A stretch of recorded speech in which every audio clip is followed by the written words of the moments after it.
खड्गं चक्रगदादिशापरिगान् सुलम्बुशुण्डीं शिरः शङ्खं सन्ददतीं करैस्त्रिनयनां सर्वाङ्गभूषावृता लीलाश्मद्युतिभास्य पाददशका सेवे महाकालिका यामस्तोऽस्वपि ते हरौ कमलचोहन्तं पदं कैटवम् अक्षस्रक्परशोकदेशकुलिशं पद्मं धनुष्कुण्डिका दण्डं शक्तिमसिञ्च जन्मजलजं दण्डां सुराभाजनम् शूलं पाशसुदर्शने च ददतीं हस्तैः प्रबालप्रभां सेवे सैरिवमर्दिनीमिह महालक्ष्मीं सरोजस्थितां घण्टाशूलहलानि शङ्खमुसले चक्रं धनुस्सायकम्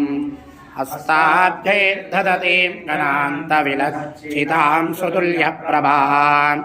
गौरी देहसमुद्भवां त्रिजगता आधारभूतां महा पूर्वामत्र सरस्वती मनुभजे शुम्भादिदैत्यार्दिनी रूपेण संस्थिता